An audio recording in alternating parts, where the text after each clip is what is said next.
on, everybody? I'm John Welsh, and I'm the gentleman. And I'm Alex Stafford, and I'm the scholar. And this guy is our good friend, executive producer of Direct Photography, Mr. Jordan Moss.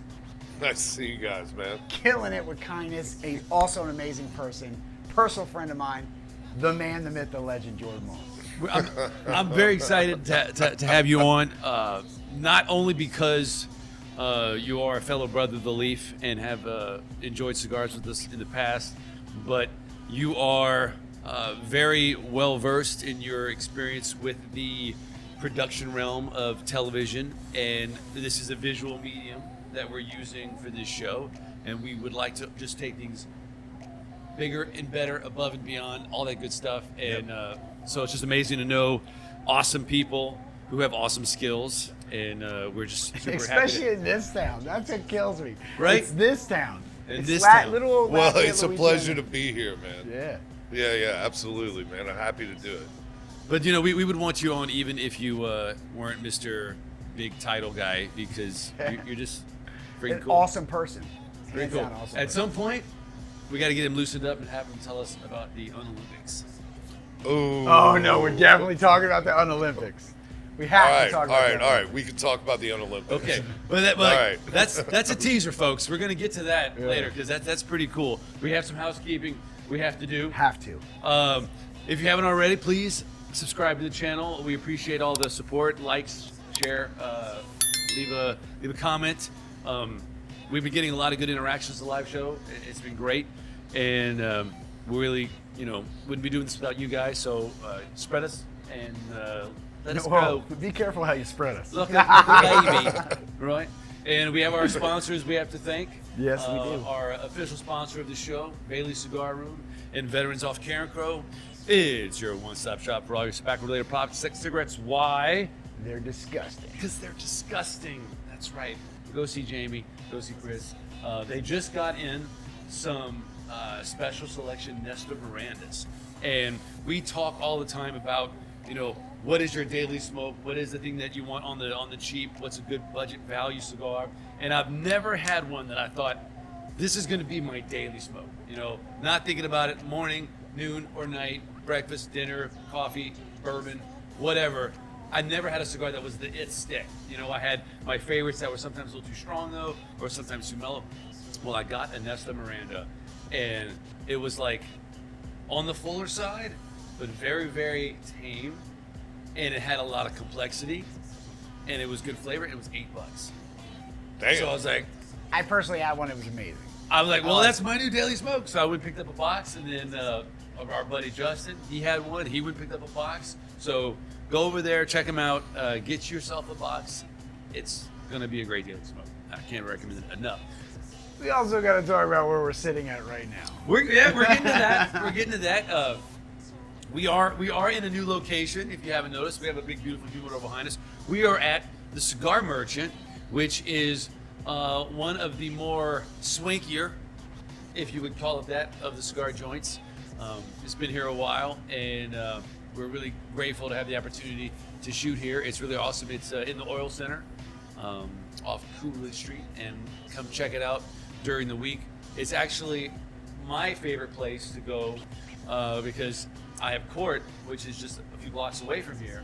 Just gonna say that. When I get out and have a lunch break, I just go grab something and then come over here and burn one while I wait for my next hearing.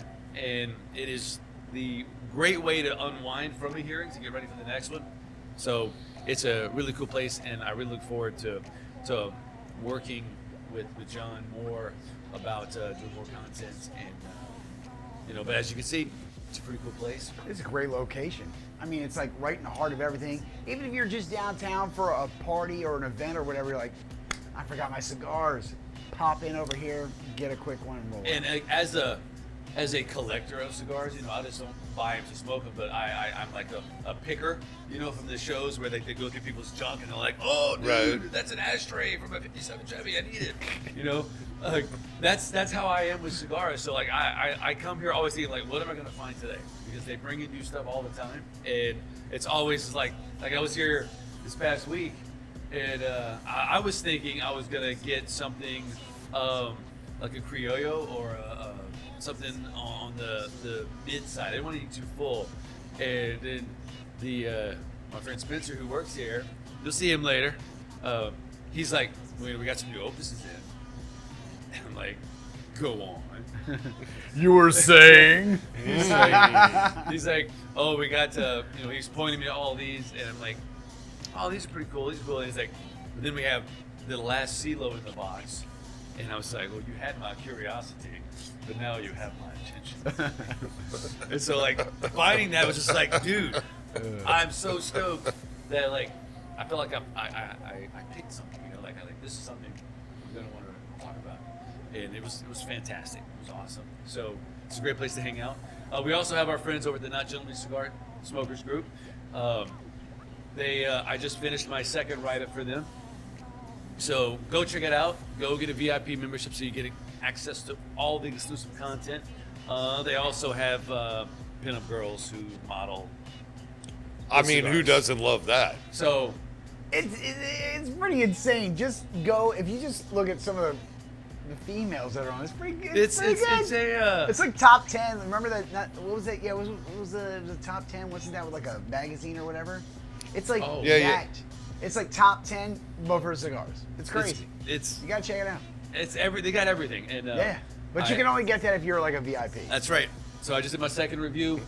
It was based on the Camacho Criollo that we had done with Howard Hall. Yep. Really fun smoke. Had a great time with it. So that's what I wanted to do. And that should be up this week. Go check it out. And link is going to be in the description. Another bit of news before we get to the reason why we're here, which is cigars. A box here. Yep. Do you know what's in this box? The winner from our live episode, everything he got cigars, he got a little humidor. That's right. That's He, right. she, whoever So it was. we need to announce who the winner is. After a laborious, intensive screening process, Oh, Mr. what? Steve Allison has won the giveaway. So if you're watching, Steve, good job. Congratulations. Give us a hit up and send us your information, or I'll find you on social media to get your address. But this is what we're going to be sending you. It is a brand new humidor that is full of cigars. I mean, it's stacked. Oh, really? Full of cigars Stacked to the brim. by our friend Jason Begno. I put his card in the box, so hopefully you love the cigars and you want more. They're very affordable. Handmade in Costa Rica. So check it out. Compliments of Jason Begno and your friends at the Gentlemen Cigar. So kudos to you, buddy. Congratulations. All right. Are you ready for the VIP? Yes. I just want to say something real quick. I'm sorry that it's taken us so long to get back on the air, but we had to go out of town. Alex and I had to go out of town. A buddy of mine. Dude, that's a passed- cigar story. All right. Cigar I'll let story. it go. I'll let it go. But I wanted to We apologize. do need to talk about why we've been away. Yeah. It's a great story. It is a great story, but you know, but it is what- I really want to know, because so the cigars for this week were picked out by the cigar merchant. So they were good Yes. enough to be like, we will take care of you guys. So And could they you did. tell us what you've got for us today, sir? This is our good friend Spencer, who works over at the cigar merchant. He's showing me all of their wares. So tell us, what have you got for us today? Yeah, first off, hey guys, my name's Spencer. I just want to say first off, on behalf of Cigar Merchant, we are so excited to have y'all here. So today we picked out a very special cigar. So right over here, we have the Perdomo Reserve 10th Anniversary Maduro. 10th Now- anniversary. Wow. Now a little backstory. This cigar was released to celebrate the 20th anniversary of the Perdomo Reserve line. So they decided, why not? Let's make another cigar to celebrate that. And so we got these excellent smokes here today for the gentlemen to try. And if y'all want to try it too, stop by Cigar Merchant, come check out our humidor, and we got this right for you. All right, Thank you. wonderful. All right, that's for Jordan. No. Oh, this one is? Yeah, Cool. we don't want to kill you. This is a Maduro. This is going to be a little stout, but it's Right. very good. So just take your time. Fair enough. You'll be all Oh, right. wow. Yeah, I'll be all right. Take my lead. We have several cutters. Thank you, Spencer. We have different cuts available here.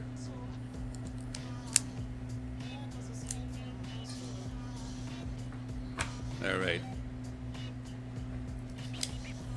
Right on. What's the So- flavor of this? Well, we're gonna find out together. I don't believe Yeah. I've ever had one of these. All right, so we're smelling it. We're looking at the wrapper. It's very nice looking. It's got a little toothiness to it, and it's almost got a little bit of a sheen. I like the sheen. Sheen is good. Sheen means oils, which means flavor. So This is got a little amazing. little bit of grape, a little bit of hay, a little bit of cedar. That's what you expect on a Maduro. The grape notes, Right? that the raisin notes that you kind of get, that is from the aging process that darkens the leaves. So the lighter the cigar, you'll have a what I call a sprightlier dry pull, where it's going to be more woodsy, Right. more hay. But that grape note, that is what comes through that fermentation process. I don't really understand it, but that is what happens. So, The pull through it is nice, though. what are you getting on your dry pull there, sir? Raisin, hay.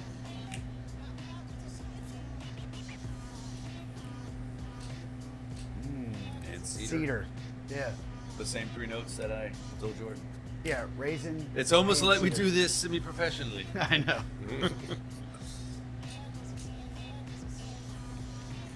Yeah, that's what I'm hitting. Can't lie, I'm not as well versed. Okay.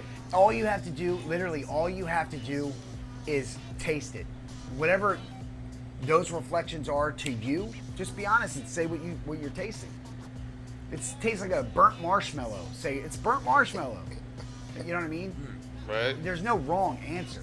You know? Golly. It's like really robust, but it's chill. Yeah. That fruitiness to it. Yeah. I can't wait to get in on it. But I'm saying, like Jordan, the little nuances that you pick up are exactly what we want to hear. That's all we want to hear. I mean, It's your it drink. just... It tastes like fine-ass tobacco, to tell you the truth. I don't really know how to describe it. I've always had a hard time describing fine wine. So a little disclosure, we try to be very tolerant of all kinds of people, but you know we are presented with challenges sometimes, and Jordan has a bit of an issue. You know, he smokes cigarettes, so that's I can't lie. I cannot delve into the depth of description that you guys can with cigars.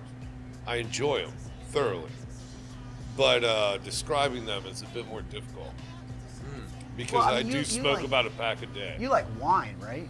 I do. So if that earthy notes that you could taste in wine, some wine, and then some wines like box, you just like I've been smoking cigarettes since I was 15. yeah. So honestly, I feel like I've killed a bit of my palate. Oh yeah, that is true. That happens. That's But true. but I do enjoy good tobacco, and I know it when I smoke it. So can you retrohale a cigar since you smoke tobacco with cigarettes? Retro means that you're pulling it in a little bit and blowing it out your You nose. blow it out your nose. Oh yeah, absolutely. You get You get a taste different it. taste. You taste it way more intensely when you do that. You do taste it better. Yeah. So how does that change your taste of it? No, it's got that hay kind of flavor to it. It's got a but not hay in a bad way. Hay in like a really earthy kind of way, but it also tastes like I don't know. I usually articulate myself in much better fashion. I don't think I've ever had to verbally articulate what I felt about smoke. Right, but but like now it's intriguing because you're like there is a whole world. Like you just open Pandora's box because that's all I do is I smoke cigars and break down their flavor notes because I write reviews and like that's what people contact me for when they want recommendations. So it's really I'm amazing. tasting a grapey taste. It's too. grapey. It's kind of Like, grapey. damn. It is. Yeah, now that you say that. Yeah. See, the one thing we don't want to do is put something in your head and then you go like. it's like No, that no, placebo but effect, it's you know what I mean? also I've never actually tried to describe cigars before, so like it's kind of a new thing, you know. Since I don't sit around cigar bars all the time, most of the time it's usually like Belize, Costa Rica, like I'm at a like some place by a pool, Yeah. and I get like a Cuban or something, and I just Yeah, enjoy buddy. it. Yeah. You So know. what are you thinking about this one? I don't know yet. I still need a moment. I think you're gonna really dig it. I know your palate. Yeah, I'm already thinking, but I don't want to give it too much. I want to get into it. You know Well, one what I of the mean? things about cigars is that when you're in your opening third, like we are, the flavor notes are maturing, and so what you're tasting is just like the trailer of the feature film. And I can see. I can understand that. It isn't That is a until- good metaphor. Thank you. It isn't until you get to like right here where all the flavors are working in harmony, Right. and the flavors are optimized. Like that's where it's going to taste the best, and you're going to be like, "Holy crap, this is." And I call it like a symphony because that's a first movement and a second movement, and so like each third is like a different movement. So it's like a story arc. There's Yeah. 3 Yes. acts to it. that's Yes, right. there is. That's right. There's All right, exactly fair 3 enough. hours. See, Yep. those are metaphors I can understand. And when you go and you read a cigar review, they break the reviews into thirds. Right. Just first third, second third, third third, and that's what I do on my reviews. And it's true. There's definitely a trinity of changes. So it is what it is. But now you can tell the story of where we've been the last 2 weeks. Go ahead. Okay, so a buddy of mine passed away, and they were doing a memorial for him in A buddy. Austin, This guy. in Austin, Texas.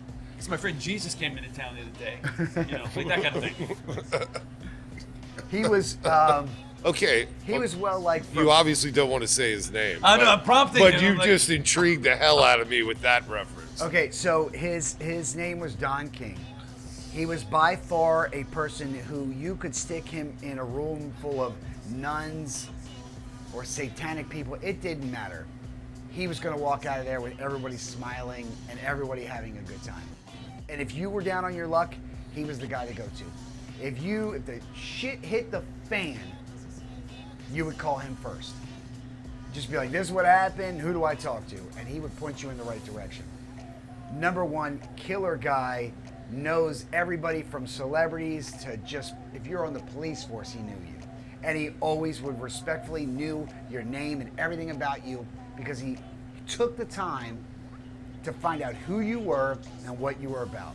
He also happened to run the strip clubs in Austin, Texas. Yeah, and he did That go- never hurts for a good friend. Yeah. You know what I mean? You know, Anywhere he went, he normally had 10 But he chicks was with a him. good. Everybody liked him for. He was a good guy. Right. That was my fair right. enough. Fair enough. I'm just saying it's a nice accent on a friendship. By the way, I run strip clubs. Yeah, he did.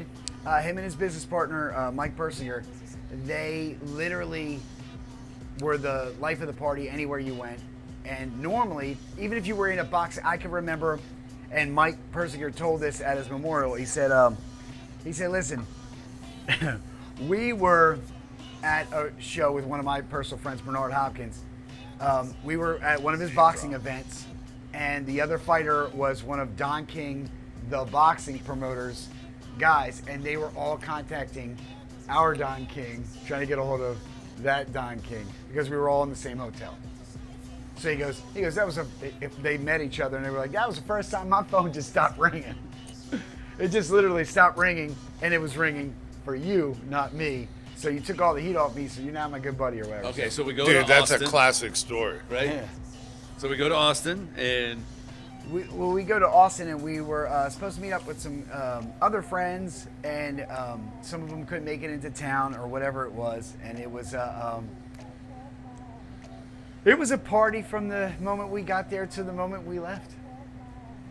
yeah, I mean, and that's the only way you could really say it. yeah, it was like I felt like Jon Favreau in a Vince Vaughn movie, like Made, where we just kind of fall ass backwards Right. into this situation where you're way more important all of a sudden than you really ever were in your life.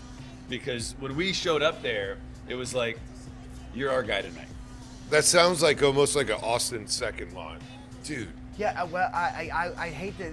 I mean, I tell everybody this. I'm just like, here I am super humbled because I am in an environment where I get a chance to really connect with people. Because in Austin, I'm not saying I'm a celebrity, but I get treated like a celebrity. I was a celebrity at one time in that town. So you drive 6 hours with me that way. People are different to me than they are here. Yeah, we don't like you. Yeah. See, they don't Yeah. like me. But they kind of like me. Over here, he's my boy, but over there, he's a 1%er piece of shit. Yeah. Well, I mean, I could go on for days. Dude, I saw more wealth Yeah, at yeah. that trip that I was so intimidated. Like, he was like, I like you guys. You should come to Cabo with me on my boat. I was like, okay. Yeah, so one of our sure. lunch dates that I wanted to go see one of my good friends, and he was just like, as we pull up to his steakhouse, he has his helicopter out front. He's like, "You guys want to go for rides and stuff?" So we went for rides. Yeah. It was, so it's just like it was that kind of absolutely stuff. And that's terrifying. his daily driving. but That's like how he in gets a back fun and forth way. to work. Dude, that's like I've spent a lot of time in helicopters, but it's usually for work. oh man, this guy was like showing us how it maneuvers, and he put some G-forces on me. I was like, Yeah, we saw. you we saw guys- you guys you like guys dip map- down into like the Map water of the and stuff like Earth? that. Map of the Earth style? well, like he dipped and then he did a hard bank. Yeah. Well, map of the Earth is when you chase another helicopter. Oh no. Yeah, No. But like the point of the game is to stay exactly the same elevation above the Oh thing. yeah. No, he didn't do that. He didn't. But he had fun with you guys. Well, he had fun with them. He told For me, us, he's just like, all dude, talking. I can make you pass out if I really wanted to. And I was like, I know that feeling. Yeah. What? Yeah. Yeah. It Yeah. was. I thought that the one that we got in, that was nice. That was a nice one. I mean, he has one that he's got like bigger ones for like when he has a whole family. He's got like Several. his 2-seater, Right. his solo seater for when you just like He's just just like, want to "Okay." get away. Yeah, I gotta get away. I don't even worry about a hitchhiker because sometimes when they're on their jetpacks in the sky, you know. I just want one seat. Just fly. The cool part is he was like taking us around through his neighborhood or whatever, and he goes, "Hey, let's stop over at Rogan's house," and I was like, "Yeah, okay." Okay. So we're going over there, but he wasn't home, so we didn't stop. But I mean, we could have, you know. And then we went to Dell's house, and then this gamer I still don't know his name, but $100 million house that is just every bit is. I'll put a picture up here too, like right here. Every bit that you see that's on the top part of that little mountain, it's even bigger down below. So it's like it's crazy. You guys didn't get a chance to see No, it. but you you saw can the see it. pictures. You can see it's fine. But that's what it Yeah. is. Like it was So we're party. we're waiting on our Teslas to be delivered now, and we're going to be acting very sanctimonious and self-righteous about our consumption of soy. So that's It doesn't hurt that he's going to be seeing this episode. 'Cause he's like, yeah, put something together. I'll try to help you guys. Put it together. whoopsie. But I have some questions for you, Mr. Moss. What is it like going through your day knowing that you are a master of DP? I mean, I've DP'd things before. I'm mainly an executive producer, but I mean, come on. I mean, you're kind of. But would you you're DP with a friend? Hold it back. that's good and completely fucked up all at the same time. Well, He's like- you know he's what? so Okay, modest. wait. He's The like, look, let's just the say you're joke acting. is it takes two to DP. Okay, like when I was on Deadliest Catch this year, that was the joke I had with the other camera guy that was on the boat, because there's only two out there at a time, right? There's only two guys on a boat, right? So you got a DP together. So like, yeah, so it was like whenever he'd get a great shot, because he was an awesome shooter, great fellow warrior is what I would call it, like warrior or whatever you would call it, right? A companion on the road of the Bering Sea. We would just look at each other and be like, dude, takes two to DP. But yes, no, that's what I would say I am, is really mainly an executive producer, but I will DP things. And this is why we love him. For those of us who don't understand why we're giggling like schoolboys, DP also stands for double penetration. Yeah. So, yeah. Hey, he's a gentleman. So I make no But apologies. he's a scholar, I so make- he's educating you. I make no apologies. So all right. let's just give his attributes. So tell the world why you're such a badass. I think it's because I'm Cajun. I like that answer even more. Me, yeah. But I mean, you're super modest. So you've worked on Deadliest Catch, Naked and Afraid, Wicked Tuna. I mean, and the list Ice just Road goes on. Truckers. Ice Road The Truckers. list goes on and on. It goes and on. crazy. It gets crazy. And you live. You're born here. Yeah, I was born here. I actually fell into it. Yeah. That's the best story. I like this story. Check this out. Oh, you want me to tell Yeah, that story? you got to tell the story of how you fell into it. No way, man. Come on, man. No, okay. It's a great story. I'll tell the modified version yeah, of okay, it. Okay. okay. This is child restricted. That's No, okay, man. that's okay. It's. I'll tell you the story, but I'll leave it where it lies. No, I had a friend call me up and told me to go to dinner with some friends because she couldn't make it, and they were just freshly in town from LA.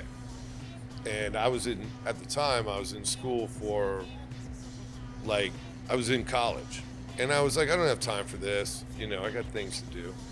But I went over anyways. Turns out it was Quentin Tarantino's ex-personal chef, and he actually had, the pussy wagon Yep. from Yes. the Yes. keychain from Yeah. Kill Bill. It was on his refrigerator when I showed up, and I was like, holy crap. I was like, is that the real one? And so me and him became fast friends. He showed me a sizzle reel that he had shot. I told him it was garbage after eating a really good meal at his house. And then he said, well, do you want to help me reshoot it? And I said yes. And then before I knew it, I was hanging off the side of a cliff in the Rio Grande Valley on the Mexico side with a camera in my hand, looking at another cameraman and going like, holy crap, you could actually do this for a living? Isn't it fucking awesome? And then we sold Yeah. that to A&E for a pilot.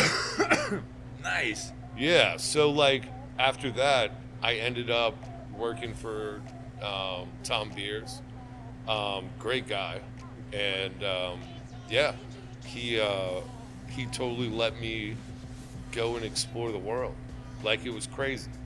But like I went from like, am I trying to take over my dad's law firm, to now I'm on a Deadliest Catch boat, now I'm shooting Ice Road Truckers, and there's something about the adventure of it that you just can't, there's something about not knowing when you get that close to the edge, and then like you live through it and you high five afterwards and like crack a beer with somebody. So to your knowledge, has any Hey, of your stuff? Bottom line, that's why I got into music. Oh. That's why this man does comedy. You just can't get that feeling back. So has anything you've shot ended up on the Fail Force 1 YouTube channel of near death stuff? I don't think so. That'd be fun. I mean, No I've one- almost no- died no one more. ever- yeah, that's what I was. I've almost died more times than I can count. But no one ever fell overboard on something you were shooting during Deadliest Catch or Wicked Tuna. No, I've never seen anybody. Well, I've never seen anybody go overboard. I've almost gone overboard, but I did see a boat roll over one time on Deadliest Catch from a distance in a storm. Did that freak you out? Oh, dude. Yeah. Yeah. I mean, anybody who does this job that tells you that like they don't get scared, they're just not honest, right? Yeah. They're full of shit, right? We watched a 200-foot ship roll over in a storm, and we couldn't do anything about it because we were hiding behind an island on our boat, and we wouldn't have made it to them. We couldn't save them, and there's nothing we could do. So like that's probably the closest I've been to it. Besides,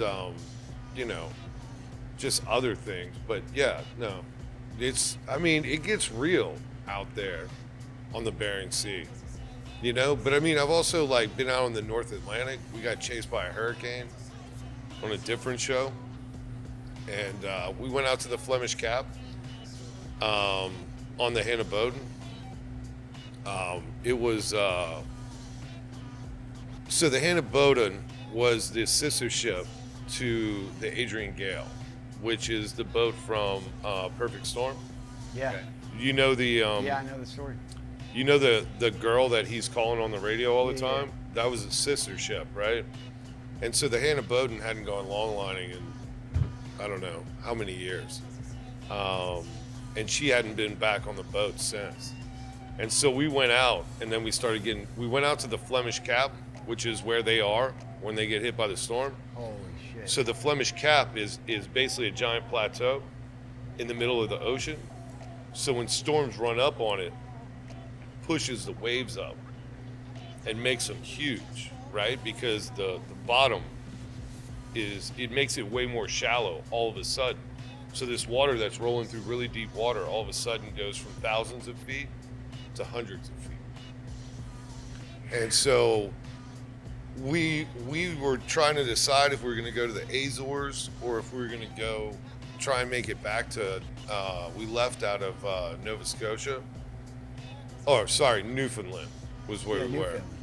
Yeah, and we basically, every time we dipped, it dodged, and we ended up having to drive right through it. Yeah. How many people were puking on that boat? Nobody was puke. It wasn't a puke situation. There's something about fear that keeps you from puking. You kind of puke when it's like normal. Like Wicked Tuna, you anchor up, you know, like on one of those tuna boats or something. You anchor up on that and you start dipping like a, Well, you're only anchoring until you start to troll? Like, how's that? No, Wicked Tuna is a line fishing show where they actually throw poles in the water.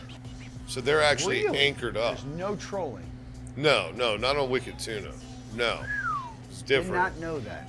Right. So that's when you end up doing like this, right? And it's all out of whack. That's when you puke. Whenever it's a oh crap, and you're like driving through some big ass waves, like some real waves, like some 50-foot rollers, and your boat is like surfing down them. That's when you just, the fear just keeps it together. I can see that. You know what I mean? It's when it's like kind of nice outside and you're just doing like this, that's when you get seasick. Whenever it's really game on, somehow it's almost, I think it's survival instinct that just keeps you from getting seasick because there's no time for it. That makes sense. No, it did. It does make sense.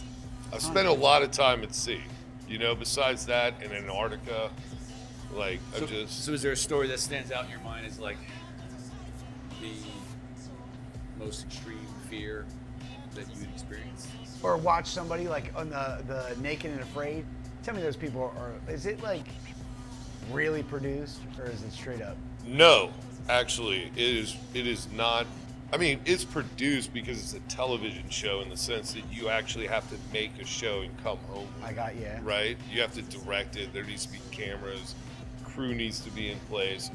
But no, those people, we don't give them food. I get that question all the time.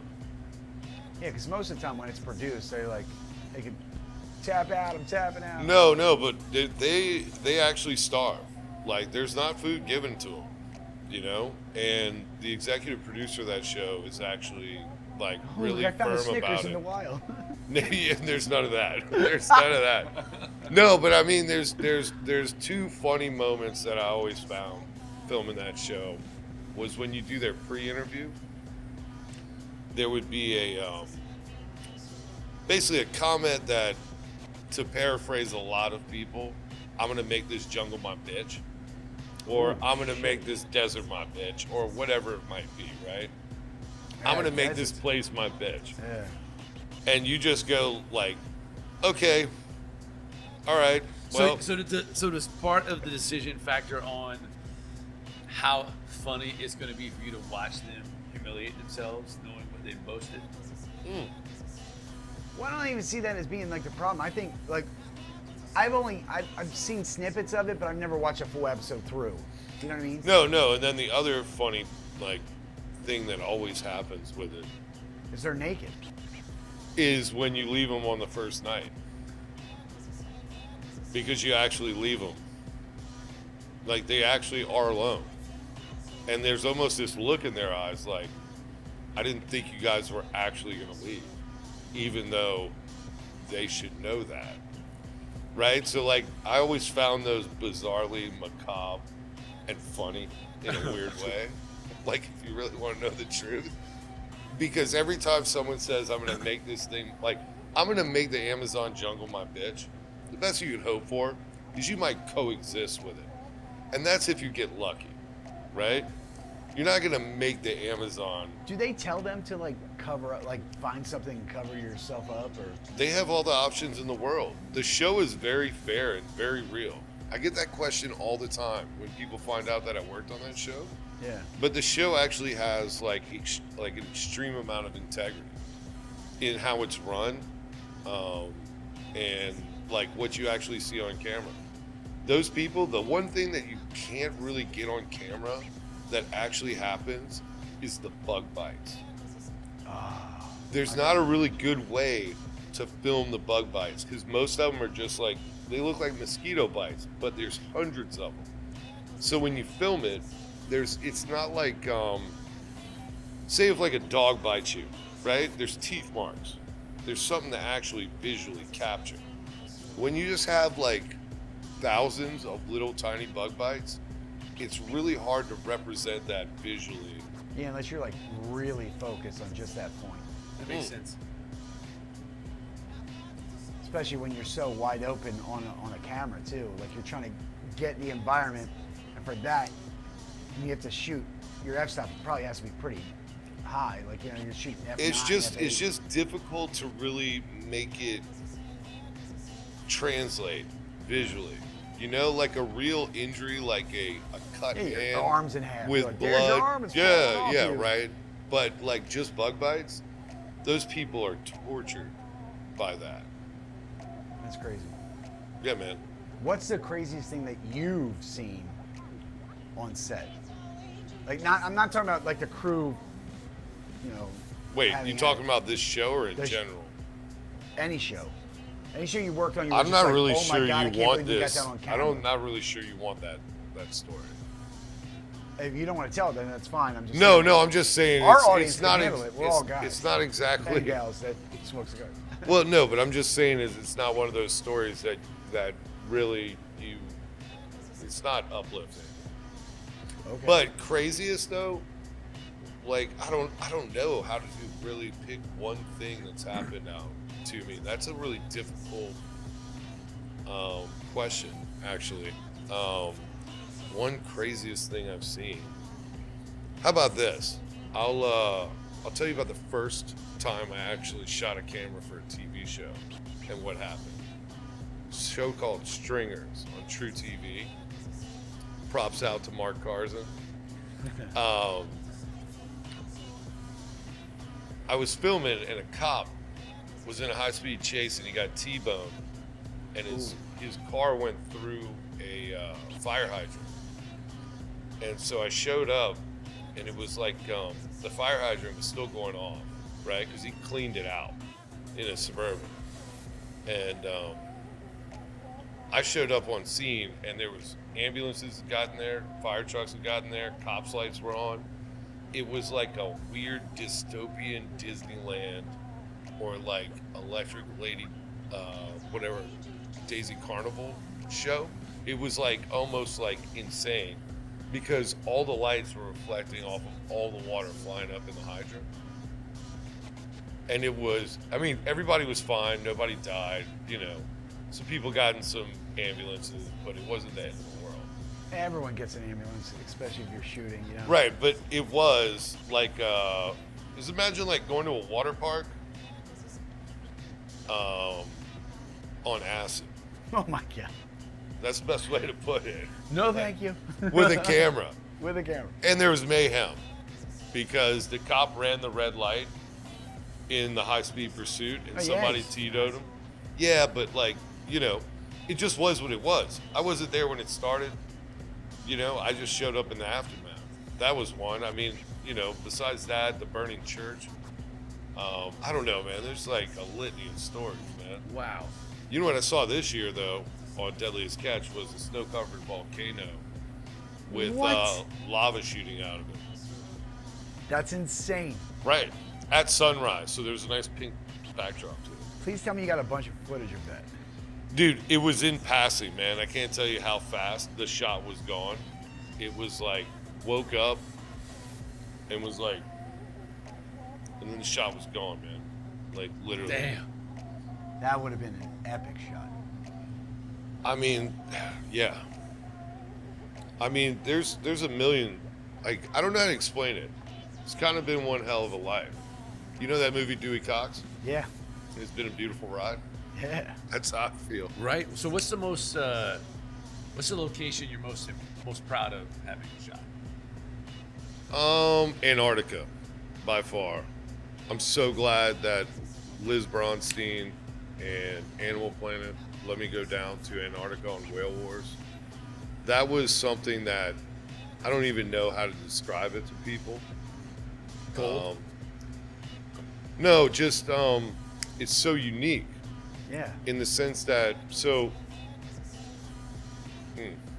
hold on one second. Sorry, man, I'm not a professional in smoking cigars. So, I mean, like, if you really think about it, it's just look at it like this. You're in Antarctica. Like, most people don't see that kind of ice wall. I didn't crazy- see the anything made by temperatures, man besides Japanese trawlers. But I'm just saying, for like, 3 explain months. to people that not only that you don't see anything man-made, right? And then all of a sudden, you're in temperatures that are like, there's nothing above, what, 30 degrees? Nothing is above. Well, let me be clear. That's not true. That's not true. That's not true. We never hit land in Antarctica, right? Never we hit. circumnavigated Antarctica. Okay. What's really crazy about being down So there you go, flat earthers. You're wrong. That's pretty good. Let me just be clear about it. We never hit land in Antarctica. When I say I went to Antarctica, I mean we went from Tasmania Yeah. all the way around to Chile, South Africa. Like Yeah. we went all the way back around it, and we landed in Wellington, New Zealand. And there's a thing about ancient ice that a lot of people don't understand. So ice is made of a tetrahedral structure, and it actually compresses, right, over hundreds of years. And they Oh, call yeah. it ancient ice, right? But what it does is when it compresses, it turns this weird neon kind of bluish color that you don't see in regular ice.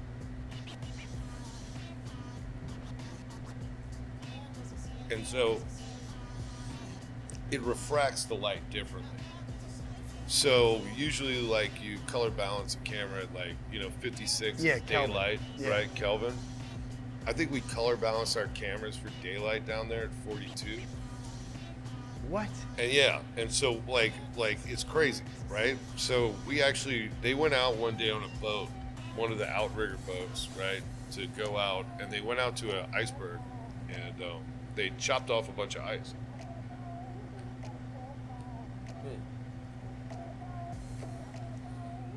But if you put ice in a cocktail, this ancient ice, it's basically all compressed and it fizzes.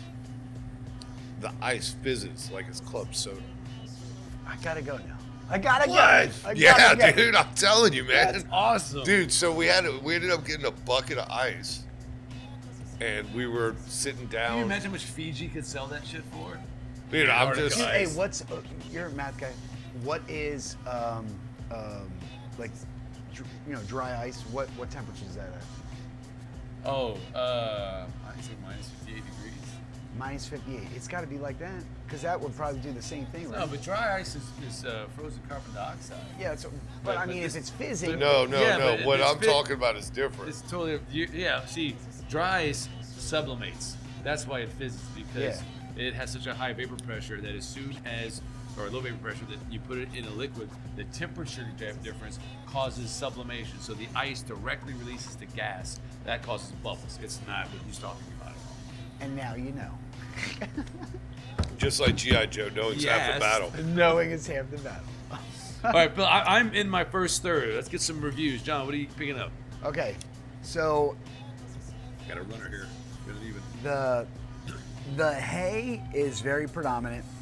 You're definitely gonna stick with those. I'm just gonna say fruitier notes. It's like a great raisin taste. It's gonna become more. Now I'm drinking Black Label. What are we drinking? It's 12-year-old Johnny Black Walker. Label. Johnny Walker Black Label. Okay, so listen, this is. I wouldn't pair these two together. I wouldn't pair these two together because the barrel in that is messing with my notes on this. Okay. So I would do something like a Woodford or something that's not as, you know what I mean, barrel oriented. See, you want to know something? I would actually disagree with you on that, and this is why. Well, that's it, and that's I why we love it. I like the balance of the fact that this is like a smokier realm, Yeah. kind of like sweet and sour, in the sense that when I go back to the cigar, it's kind of sweet and it's kind of nice, and it's kind of not on the same like. This kind of makes this It better cleanses to your. me. Okay.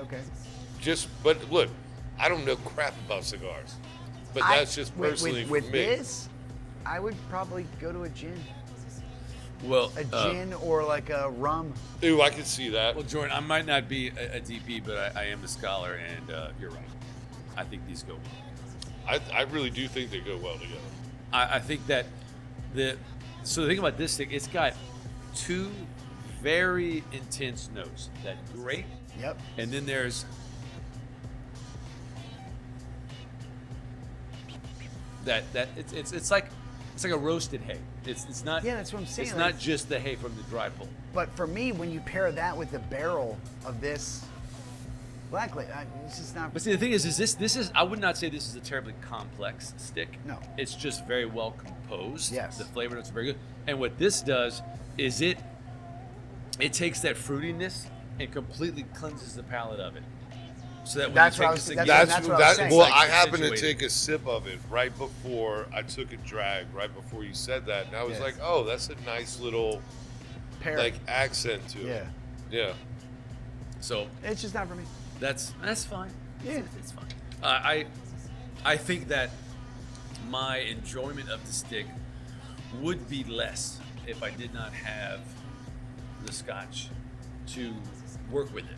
So I would say that. I think this is one of those where it's a great stick for something like this because I'm focusing on the conversation. But if I was doing like, hey man, it's been a rough week, let's just go hang and drink and smoke a cigar. Well, the focus is on the cigar.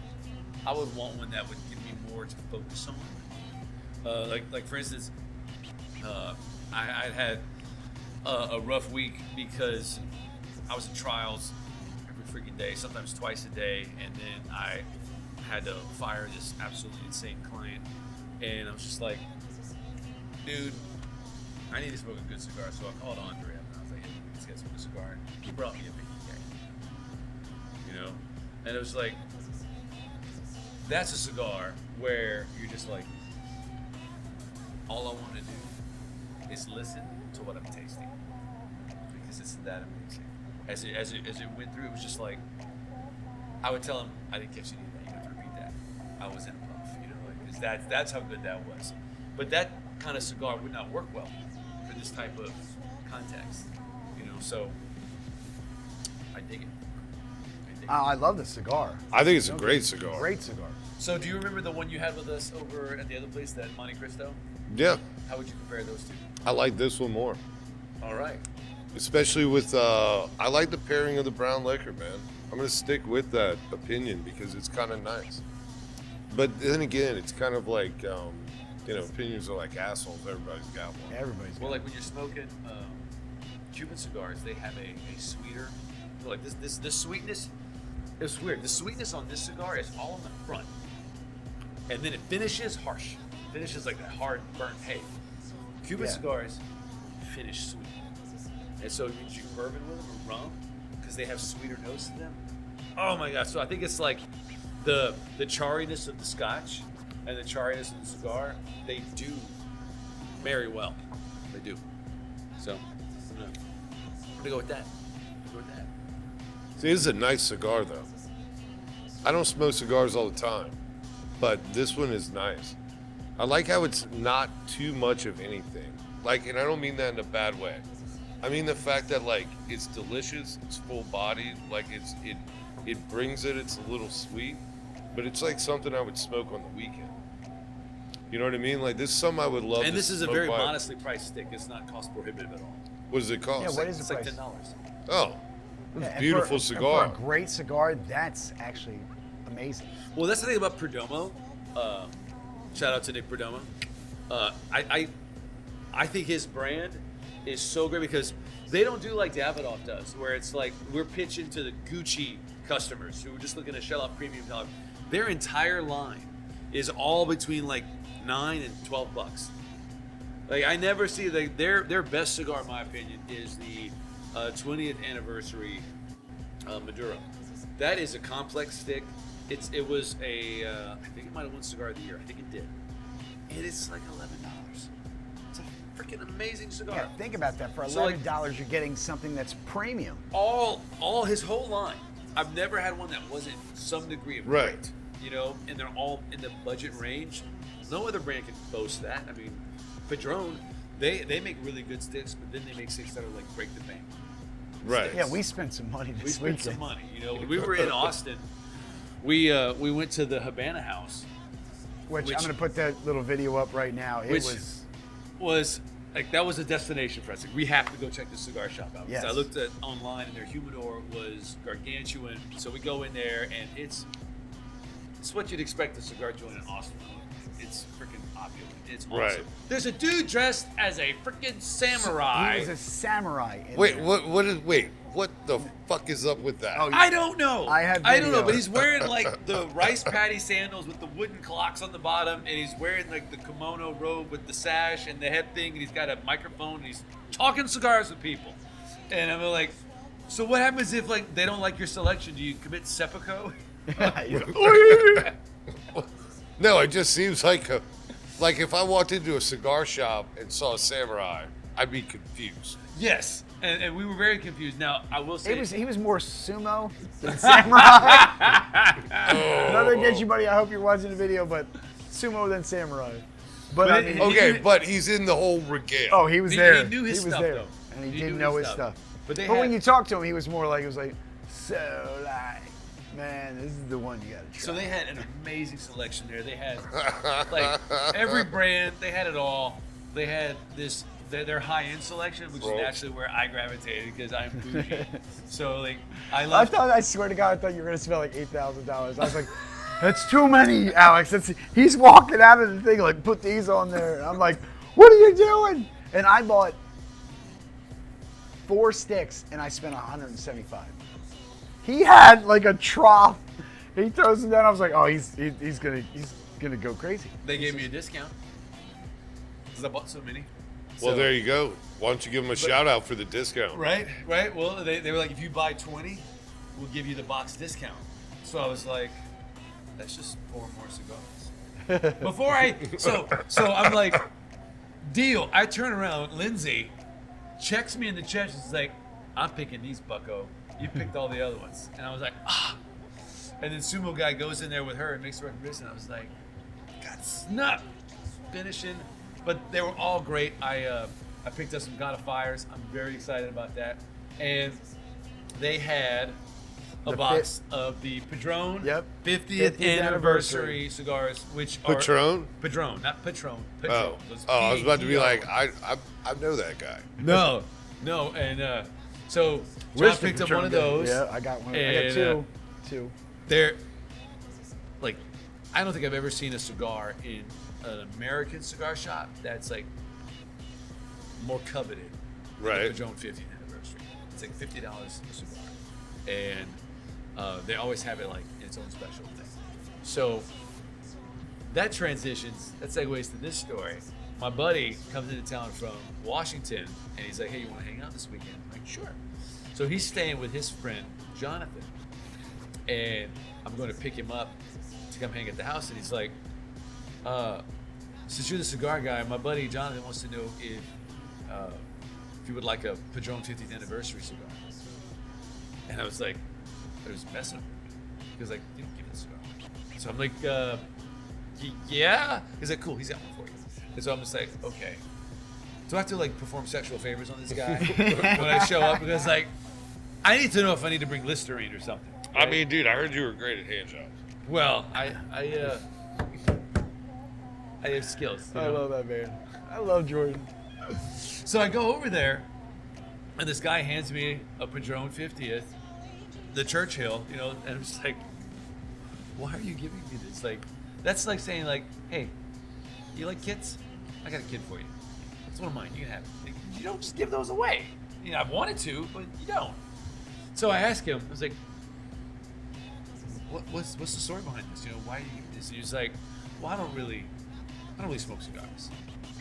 And like Jason said, you were the guy. So I figured you could appreciate it. I wanted somebody who could appreciate it to smoke it.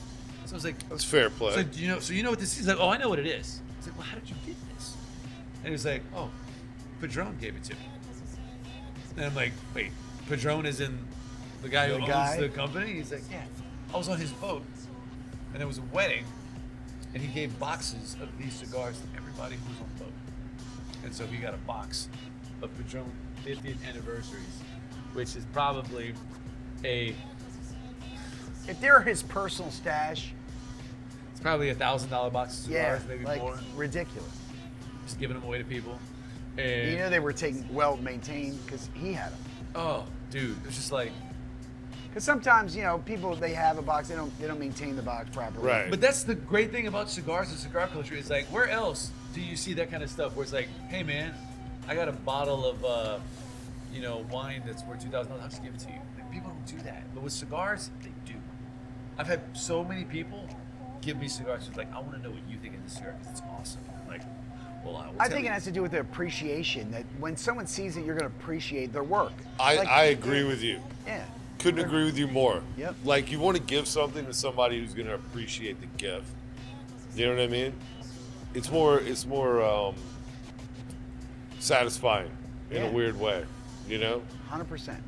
Giving like a bottle of like a Basil Hayden just is like, I love that bourbon so much, right? Yep. But like giving Not a many bottle, people do though, that's fine. but I love it too. I Yeah. have bottles of. I don't know anybody who doesn't like it. Oh, I've ran into people. Oh, really? They don't Yeah, like it. whatever. They can have their weirdos, opinion.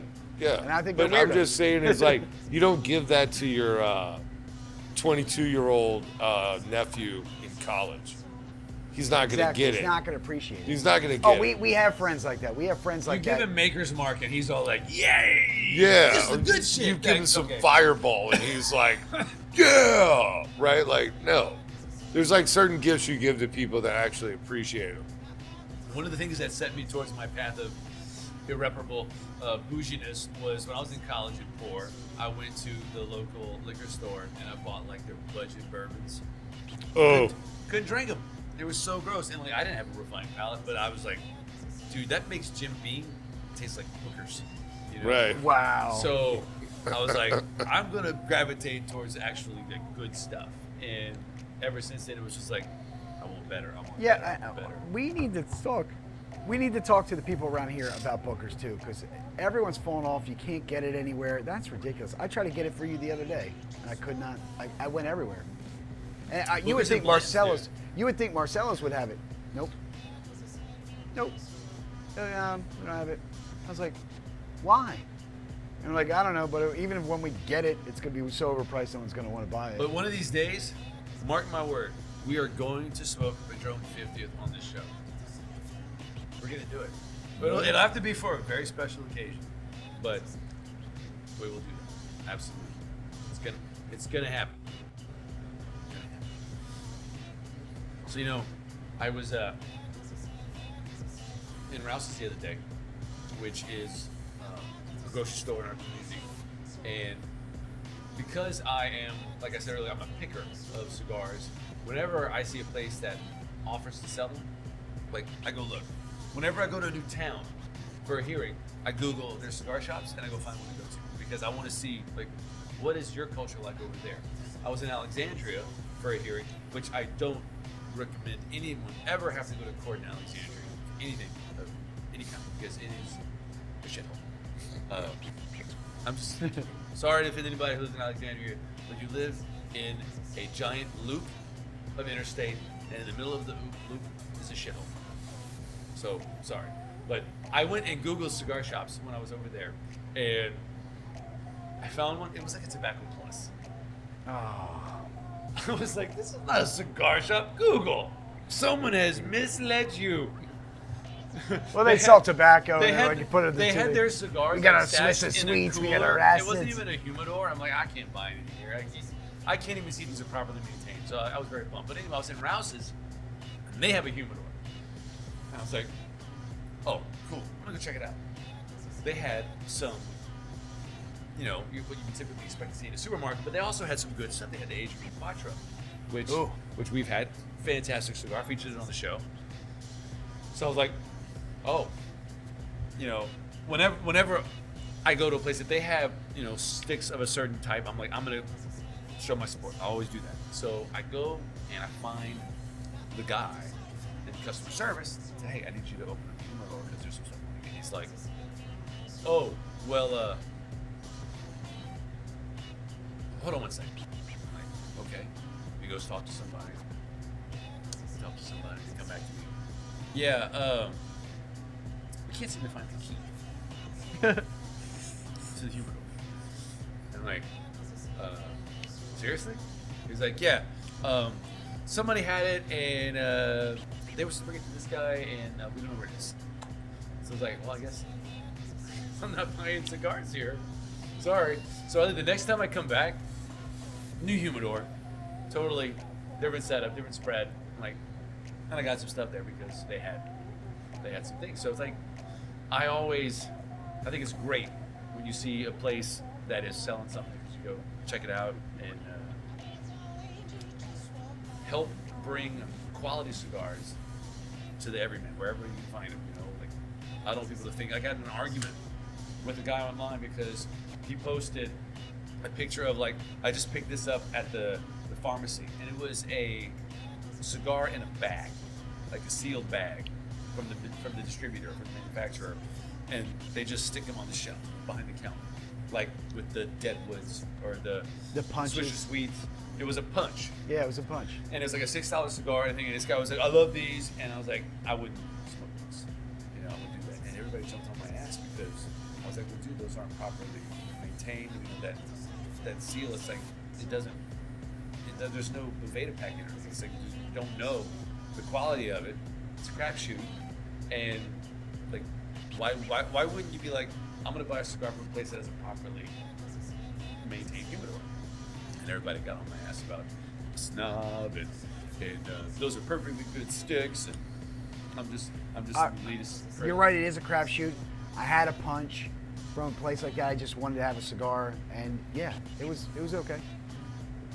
There was nothing wrong with it. Now, and I've also had once where it was like so dried out, it was like popped. As soon as you got it too hot, it popped. The whole everything. So yeah. And a lot of guys like cigars like that for menial tasks. They call them yard cigars.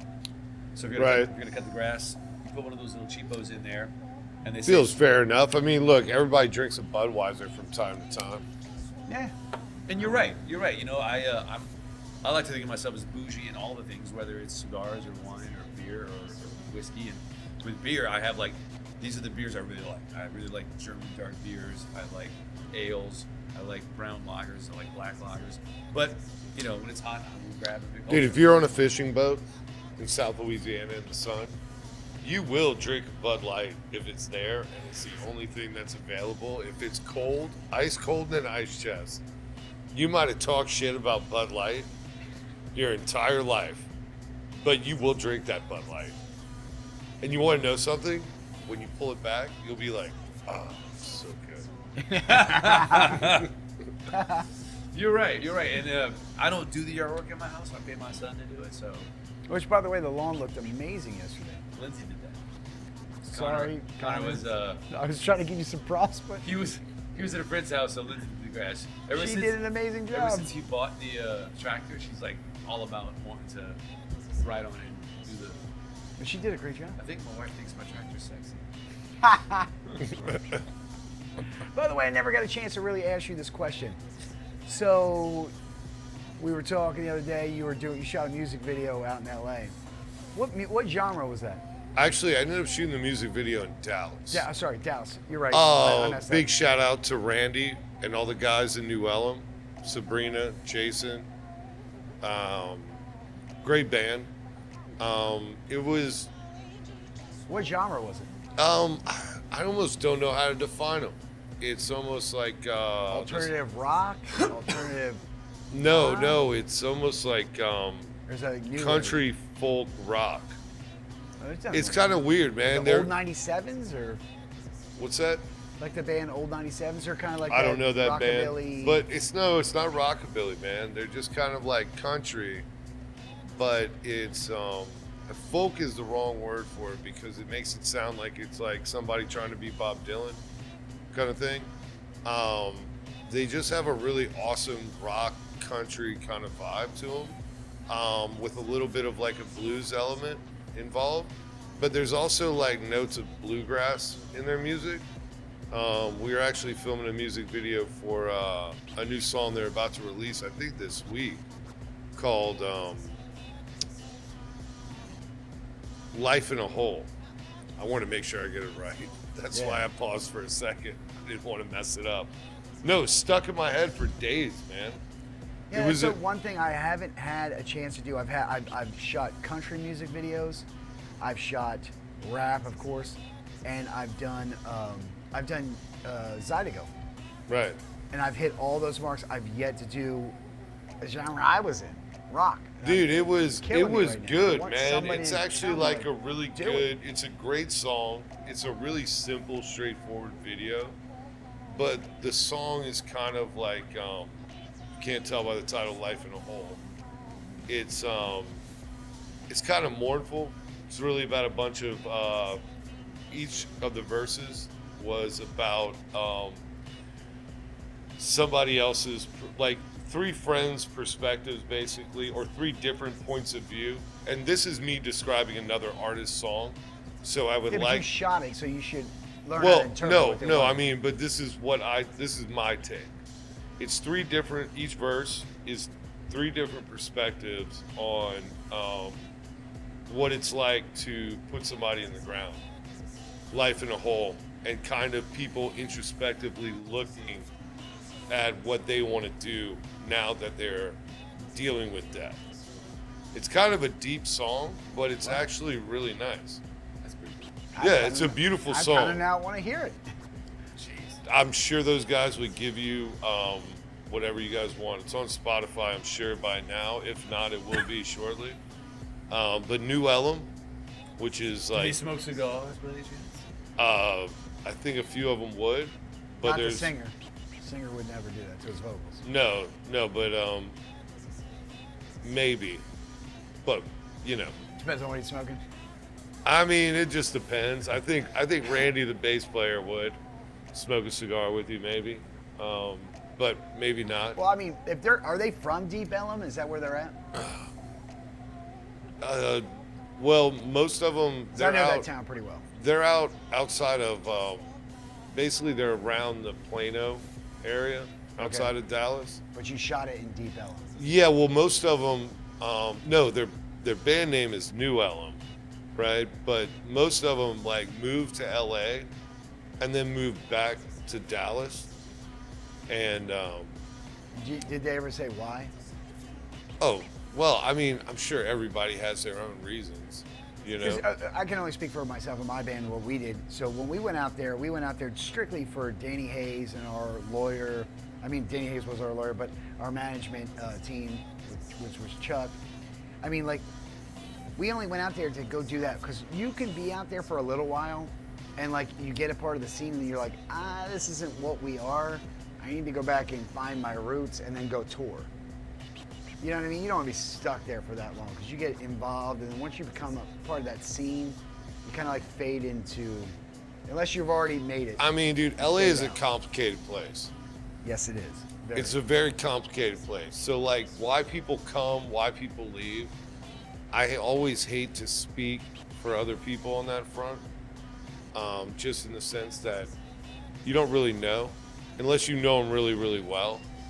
But No, I just think Because I mean, you get put up. So if you're a touring band, and they want to keep you close, like whatever label it is, they keep you close by. They go like, okay, we have one of our houses. The whole band's going to stay in this house, and that's where you are. That way they can kind of mitigate any problems that could come up. So they put you in a house. It's like if you're an A-list actor, the same thing they do. They're like this. If you're a studio guy or a studio gal, whatever, and you have a contract with them saying, I'm going to make 3 pictures with you guys, they will literally put you up in a mansion or like a house in the hills so they can mitigate problems. Your agent... mitigate problems. Talk about creating problems. Put a whole band in a house together. Yes. Where they got to share toilets. Well, yeah, that was normally a problem. That seems like the dumbest idea I've ever heard of. But they do as it. a I mean, we producer. were a part of it, so I mean, I know what they try No, to no, do. I'm not saying you're wrong.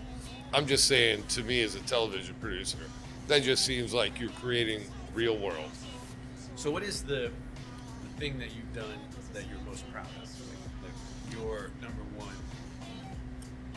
component? Dude, that's really hard to say, man. But I will tell you the story that you wanted to know. You want to hear the craziest thing that happened to me Yes. in my life on a shoot? You asked me earlier. Yeah. Yes. Right? And I was thinking about it while you guys were talking about cigars. Because it's a really hard question. Because there's been a lot of crap. The most intimately crazy thing that ever happened to me. I was on a show for Outdoor Channel called Dropped, right? With the Kiefer brothers. Big shout out to them. And we were on some rafts with a lot of gear, right? And we were rafting out. We got dropped in the Arctic Reserve, and we had to find the rafts, blow the rafts up, put all the gear on the rafts. We got dropped in the middle of nowhere. It was a 100-mile raft trip while filming it, right? God, I do not envy you And guys. so I was with my best friend, Patrick Kleagle, who owns Jib Tech. Big shout out to Jib Tech. He's a wizard. I don't know how to explain it to you. This dude made 2 broken Xboxes, 1 Xboxes while we were in Antarctica. So I want to talk about building morale. That's building morale. Anyways, point being is, me and Patrick were on a raft, and we shot out of this thing called Index Creek into the Sheenjack River. And there's like, as the river eats away at the land, the trees start to bend over into Yeah. it, right? Well, we went from a river that was like 3 feet deep. You could jump out in waders into the Sheenjack, which is like a much bigger river, right? One of the first things that happened was we went around this corner, and we couldn't control the boat with all the gear on it. Like, it wasn't like, it's not that we didn't do it right. We were just loaded down, right? And we hadn't split the gear between the 2 boats. It's a long story, but we hit the edge of the river, and I was on the front of the boat, so I was able to lean back far enough where a branch went right over my nose. And right afterwards, I turned around and I looked back at the backside of the boat where Patrick was.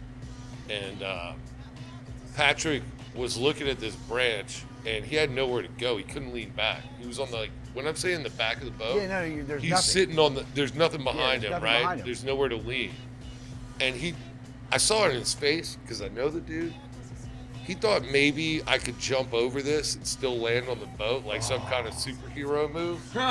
And then he just kind of went like, crap, this is going to happen. And he just took it to the chest, right? It flipped him over backwards. Well, he was in waders, and this river was much deeper. If you get water in your waders, Yeah, you're fucked. It's keeping you're you down there. You're drowning, right? Yeah, you're drowning. That's why I don't like So, waders. I'd rather just get wet. I looked up after I saw him flip off the back, and he just went, like, I think he said something like, oh, shit. Like just like this resigned, like, this is not going to be good kind of thing, statement that came out of his mouth. And I looked forward, and there was a tree, like, just like 5 feet ahead, and it was about the same height, and I took it to the chest, right? And I just held this whole load of like 1,500 pounds of gear or 1,000 pounds of gear on a raft, holding on with just my chest on a branch. And I took it to the chest and held the boat So you against the used it? current. No, so Patrick flipped into the water, and he couldn't swim because we went from a place where you could wear waders to a place where you weren't unexpectedly, right? So we hadn't changed gear. Like, this had just happened, right? One of those kind of moments, right? That's super fucking scary. And so I just held on for it, and I was yelling for him, right? Because this is like, dude, it's like my best friend, you know? And so I held the boat there while this thing was eating into my chest. And all of a sudden, I just hear him pop up out of the water, right? Gasping for air. And I was like, dude, you all right, man? You know, like, I don't know exactly what I said. I'm paraphrasing, obviously. But, like, I'm sure there was a lot of F-bombs in it. Like, are you fucking okay? You fucking all right, man? You know, because me and him have been through, like, hell and high water together, like, multiple times, and almost died together a few times. And so what happened to him was he went down, and his wader started filling with water. But luckily, he was smart enough, he held onto his paddle, and he couldn't find anything on the bank to grab. So he jammed his paddle into the bank and uses a ladder. Oh, Genius. fucking genius. Right? That's how you live, right? So when we pulled him out of the water, like, don't get me wrong, I mean, dude, he was all tough about it, but like, dude, that's like brutal, right? And Yeah. like, honestly, there was probably a quality like 15 seconds where like I was pretty sure He was done. my best friend was dead. Yeah. Dude, wait, that's why I will not wear those things. I'd Yeah. rather just get wet. Fuck it. Dude, yeah, Wow. well, so, you know, then we rolled down the way and, you know, but like, it was one of those moments in life. I mean, on that trip, we also ended up having to pull pistols and wade through the Index Creek while a grizzly bear was stalking us. We killed a white wolf, not because we wanted to. I didn't kill it. The talent on the show killed it. This white wolf stalked us for 3 days. You could see it on the hillsides, on the tundra, right? Not on the tundra per se. There was like, it's not tundra. I would say like prairie or grassland inside of a valley, but treeless, right? Where you could see everything everywhere. And this white wolf stuck out because the colors of the grasslands were dark. So this white wolf stuck out, but it was a lone white wolf. It wasn't with a pack. We eyed it for days, right? Trying to get away from it, right? Like not wanting any part of it. And then finally, the talent on the show got approached by it like 6 feet away and dropped it at his feet with a 9mm. Luckily, he had a wolf permit if he wanted to shoot one, but it was also a life or death thing. Like this wolf, you got to keep in mind it was fall. And so all these animals They're are starving. looking for their last meal Yeah, they're starving. before hibernation, Yep. right?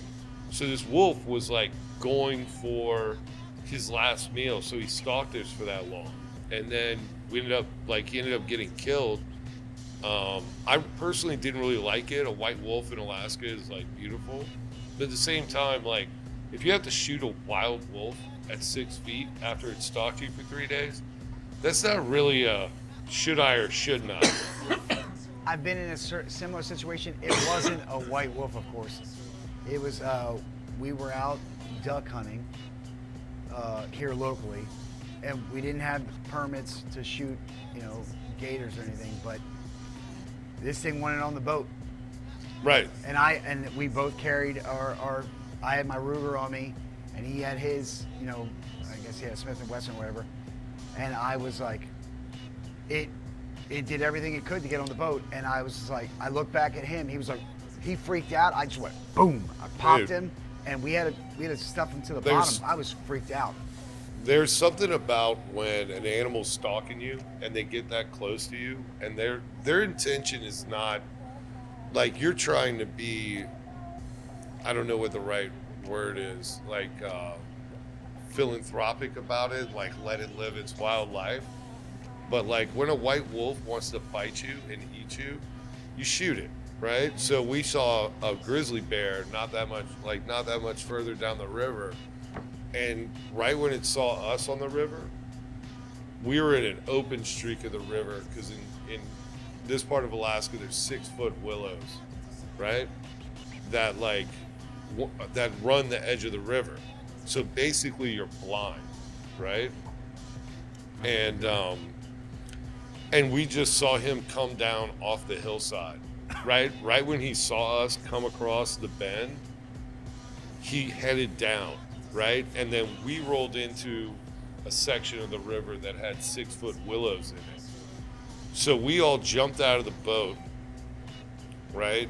And we're managing the boats with one hand and like kneeing them around. And like, actually, I think Patrick was in the front, I was in the back, and he was using his weight to hold the boat back.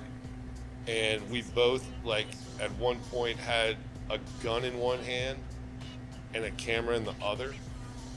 And we managed to make it through the willows, and like we kept our boat in the middle of the creek.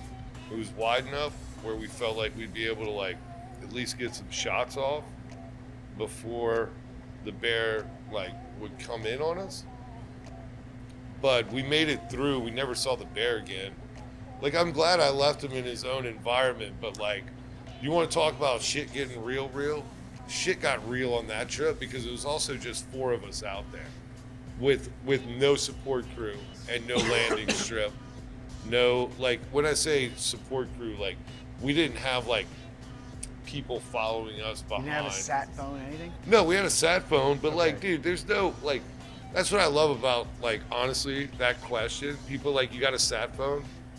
I was on Whale Wars. Dude, Yeah, but even with a sat phone, this you're screwed. boat almost broke open, one of the other ones. And we called the Australian Coast Guard. And they said, you might want to do something about that yourself, because it's going to be about 10 to 12 days before we get down there. Right? Yeah. So, like, when you talk about real, like, middle of nowhere, Yeah, like, but fucking Egypt, as the expression goes, right? Pardon me, Egypt has nothing to do with you. It's just an expression in America.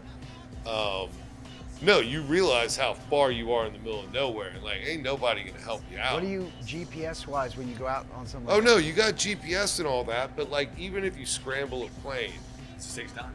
it's just Oh, yeah, it's gonna take you it's forever. not like when you're sitting in a city or like in America and you call 911.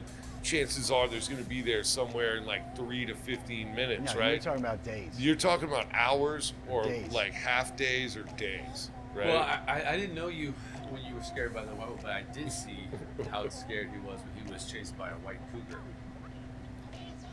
Man, she had him in her sights. He calls me up. He's like, man, she came to my house. She like started purring at me. Next time I see him, he's got claw marks all over. He's like, man, I almost didn't make it out of there. Sorry, man. I didn't mean to make it heavy. It was just a heavy question, man. It's actually that's like awesome. a long story. That's awesome. So, one thing that I would say I was guilty of, and I would assume most people are as well, thinking about reality shows is like there's this, the producers do a great job of creating a boundary between the risk of the talent for the show and the risk of the crew. You know, so hearing about how it's high risk for everybody, and even though you're not on the show, it's almost like you're on the show because you're trying to survive what everybody else is.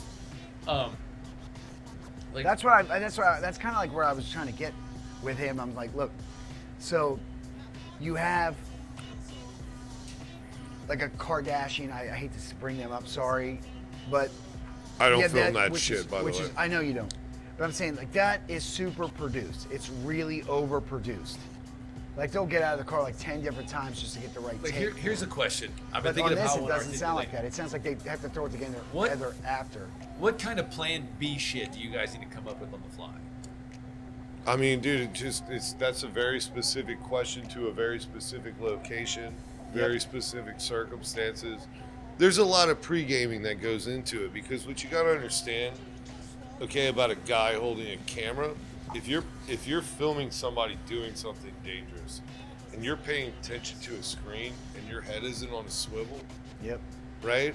You're almost in more danger than they are. Yeah. Like, and it's not like bragging rights, right? It's just like even when like No, I get it. It makes my sense. friend wasn't on the deck. Like I wasn't on the deck of the boat this year on Deadliest Catch. I was in the wheelhouse, but I've been on the deck before, right?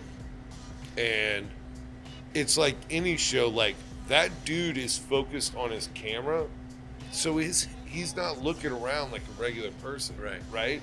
He's trying to like look at something that's right in front of his face. Yeah. And like he's trying to like bring you that content, and people are like, all of us are really passionate about it, right? But there's a certain danger in getting lost in your camera, and that's what it's called, right? You have to like find the balance between being situationally aware of what's going on and From your also complacency, too. what's that? In your complacency, too. Like, you're like, okay, I know what I'm doing. I got to get this angle, and I got to make sure you're in frame with this shot. That's what I'm focusing on.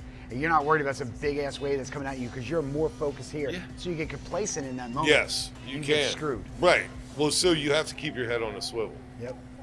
Yeah. I could see that. Yeah, man, that would be Well, scary. no, but I that's mean- why I'm in awe that you've even done that. I couldn't do it. Well, what Me I personally, always I could think never do of, it. the best way to say it is, you ever see those badass ski videos where there's some dude that's tracking right on the side of another guy Yes. while he's bombing a mountain? Yeah, that dude's shooting a camera while he's bombing the mountain. Yes. You know what I mean? Like, that's like my only point to it is like, he's doing two things at once. Right? And he's got to have 100% attention to both of them at all times. That's Right. why I How like. do you That's do why I that? love the new drones that are out right now. Because I'm a big drone guy. Skydio has that same thing. The reason why they're even a company is because it's to mitigate those problems from those guys who are literally tracking you as you're doing these cool things, and they're just a camera and they're on little skis like these little ones, right? They're trying to track you as you're doing whatever. But what Skydio does is it allows the operator to operate that stuff in these crazy environments. And it's tracking the person, and then it allows you to do your cool 360 shots and all that stuff and keep them within frame without running into everything. Because it has like 360, you know, It's a awareness. gambit, man. It's kind of like when, the best way to put it is, like, all right, you want to hear a funny story? You Yeah. want me to make the mid part of this cigar interesting? Well, speaking of mid part, we're all in the mid. Have you noticed the change in the flavor? I've noticed it. It tastes more oaky. It tastes more like earth and like wood in it. It's not as sweet as the The front back side end's of picking it. up. That's what I'm picking. That's what I'm noticing. Yep, it it's- is. I like it more. It's Because- almost Yeah, it's starting to hit. it's almost much more like goes with the scotch in a weird way. I kind of dig it. I like Yeah. the flavor Yeah, I'm change. about to toss the rest of this down because I don't know if I'm getting a little buzz from the scotch or whatever, but it's like it is starting to feel better on the cigar. So you've come around to our side then, have you, sir? Well, I'm leaning in it now. I'm starting to lean that direction. Well, only because you're drunk. He's No. I'm leaning. I'm leaning. You coming around the dark side? Sorry. All right. I've been Anyway, on the continue with your story, your midpoint story. I forgot which one it was. What were we just talking about? About double focusing on staying in the shot and getting it right, but also being aware of the risks around you. You're like, I'm going to tell the story. So I was doing a scout for season. Well, I was on a scout for a show about the border. Let me keep in line with my non-disclosure agreements, right? And we ended up camping out. So when George Bush built the border wall, like the walls, they made little like hinge points in them where like you could only get over the wall at certain points, and the point was so that the cops could grab you when you tried to cross it. right? Yeah. They made like little pinch points. So in it. basically, they have like "Enter here" signs on the border wall, and they just stake those out. I Yeah, mean- I think they bottleneck is what he's trying to say. They No, it's a bottleneck 'em. bottleneck. It's They a bottleneck. But they know that it's a psychological ploy to get them to focus their efforts, so they know where to go. Yeah, they know where to go. Right. Awesome. Okay, so I ended up sitting up against the edge of the wall, right? And we got eaten by ants. We sat there all night, but there was helicopters in the air, and they were like, they were like tracking. There's a system called FLIR. It's not exactly like a secret, right? It's a military thing. Yep, It's it an is. infrared camera. Anyways, these guys were on FLIR, and we knew a group of like 50 migrants were coming towards our bottleneck, right? So we're posted up on the American. Well, they were already in America because the Yeah, thing they about allow the border you- wall is Exactly. it's not exactly a wall on the border, right? A lot of it is He's right. inland. He's right. Trust me, I know what I'm talking No, about. you're right. Right. So they were already in America. They were already like illegally crossing the border. And so we posted up on the interior of the wall at the choke point. There was ants everywhere. We were getting eaten alive. And but we had to sit there and hold it down, right? And so finally, we get a call from the chopper. The chopper's so high they can't hear it, they can't see it, right? But they're feeding us intel over the comms, and they finally come over, and I can't. Well, there was a dude in a tree who was the lookout who probably had a gun. It's a long story. It was a long night, right? It was kind of sketch. It was super sketch. I'm wearing a bulletproof vest. Yeah, that means it's sketch. Yeah. Yeah, You gotta wear that. You're definitely in sketch territory. I own 5 bulletproof vests because got no one. one wants them back because you sweat in them and you can't wash Oh them. yeah. No, they stink. They're horrible. They're foul. They're like football pads you can't wash. Anyways, so all these, and you got to understand that there's coyotes with them, right? Probably armed. So it's a sketch. It is dark. I don't know this place, and they all come over the thing, and I mean, you want to talk about that boom, boom, boom, boom, boom, boom, boom, boom, boom, in your heart when you really start pounding because you're kind of freaked out. You start breathing heavy. You don't know you are. Yeah, you're like, ooh, I've been in those moments many yeah, times. you're like, whew, I know right? that So too well. we jumped up, and the cop, the guy I was with, starts chasing him. So I start chasing him because he's my subject, right? He's got the mic pack, that's my guy. I'm following this dude no matter what, right? And so I start chasing after him, and all of a sudden a bunch of agents swarm on this group of 50 migrants, right? And from what I could tell, it was pretty textbook in terms of them doing their jobs, right? They're capturing people on the border, right? And but when it's dark and there's no lights and there's no moon, right? There's a lot of confusion that happens in that moment. And so I don't know if I've ever really told this story in any public forum ever before, right? GNS first, ladies and gentlemen. Well, what happened was we started running through this field because the fields were freshly plowed on the other side of the wall. It was some farming territory. And so in the heat of the moment, the guy could tell that I had a vest on, and this other agent who wasn't my guy, right, the guy that I was personally following, he just yelled at me, "Grab him." What? Yeah. He Well, told you he to thought grab him? no, but he thought I was another. You understand? You thought you were an agent. Okay, if you ever see an actual migrant caravan, it's very obvious who they are and very obvious who the people who live on the other side of the border already are, like cops and whatnot, right? Bulletproof vests, right? You don't have like sacks and backpacks on, it's kind of easy to make a mix-up. This guy didn't do anything wrong. And there's no nautical twilight, so you can't see shit. No, there was no twilight. It was pitch black, right? You could kind of see. But so he just yelled at me, grab that guy, tackle him. And so I tackled him. Nice. What was your ROE? Like what were you allowed to do per No, show? I wasn't. See, dude, that's the weird thing about the heat of the moment, right? You could say, like, dude, you had no right to do that, right? Yeah. What I had was a border agent yelling at me to tackle a guy while I was holding a camera and running, trying to chase another officer, right? And so I just, like, I did it the same way that, like, when your football coach tells you to do something, Hit him between the numbers. Dude, you know what I mean? Like, I just did what I was told by, like, a federal or a police, a law enforcement officer, and I actually tackled an illegal immigrant. Did he fight with you? No, not at all, dude. They don't fight. Really, that's the weirdest part about it. You really don't know that, to tell you the truth, but, like, maybe you do. But most of the time, they actually go to jail for fighting back. So they're actually usually, like, really, like, whenever you catch them, they're very Very complicit.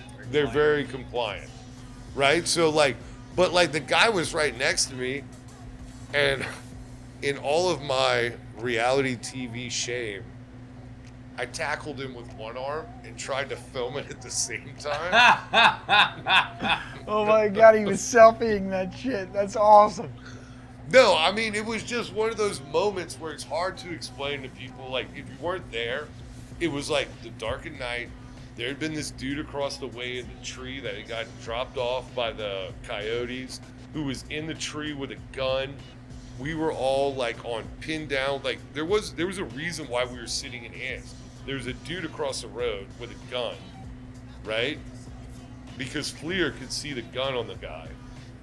And we were pinned down, basically, and then So that the guy with the gun was not on your side. not on our side, right? So, like, and so whenever you get in the heat of the moment and you start running after people and there's mayhem, and a law enforcement officer starts yelling at you, like, tackle that guy. You know, I think he, like, honestly, I think he thought he was talking to a subordinate, because Sure. I was carrying my camera down low at the time, you know, to, like, keep the image even. Yep. And so, like, I don't think that he knew what he was saying to me and that I wasn't law enforcement.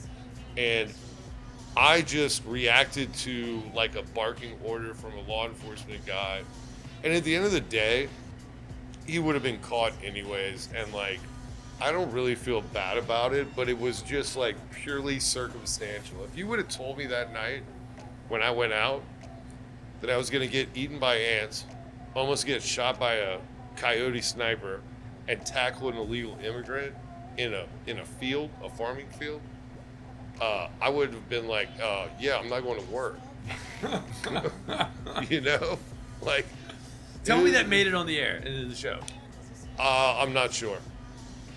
Because, like, Yeah, I'm sure he didn't edit it. No, I didn't edit it. oh, I just shot it, and it went into the catalog of things. But dude, if you're an editor, why? That's like a reality TV first. Be like, come watch the episode where our guy makes a collar. Like, dude, that's That's marketable. an awesome friggin' story, dude. it's a real story. And I'm so happy it's on our show. Right? That is an amazing story. I'm about at the end of mine. Yeah, I'm you at want, the you end want of to give me mine, your thoughts? Okay, so are we gonna rate these? We are gonna We're rate. gonna introduce him into the rating Yes. system. Okay, so let's tell him that before we start rating. Okay, so What's what we're the gonna rating now, system? now we're into the final third. So we're gonna discuss the way the flavor has, like, peaked, Mm-hmm. and then we're gonna discuss our rating. So the rating is a score from 0 to 100, where obviously the higher the number, the better the cigar. You looked at things like, what did the wrapper look like? Was it in good condition? Was it heavily vascularized? Could you see a lot of veins in the leaf? Was it shiny? How was the ash? Did it hold well? Did it burn evenly? Did you have to keep retouching it up? Did it get really off center? And then you talk about the flavor. And typically the scores are like 70 to 80 is the range where it's like pretty good. You know, I've never really seen anybody go below 70 on the scores. 80 to 90 is really good. 90 to 100 is outstanding. And so we'll do our reviews, and then you can kind of listen to what you say and then tailor it to yourself. So without further ado, Gentleman John, give us a review of this bad boy. Okay, so the wrapper is perfect. I mean, the nuances in it, it's elegant. It's there. So that's that. The oil's perfect. It's well spread, and it leads into exactly what the cigar is. The cigar is nothing but what we already explained. And then I think it pairs well with anything you could probably put with it, whether it's a bourbon, a scotch, a rum, it doesn't matter. It's gonna make this stand out even more.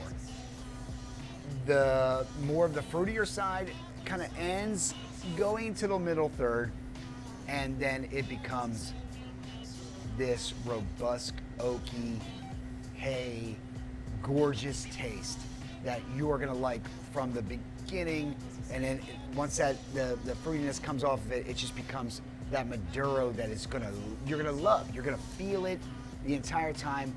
It's not a heavy Maduro. It's a perfect Maduro. So for me, and this is just me, I would give it a 92 all day long.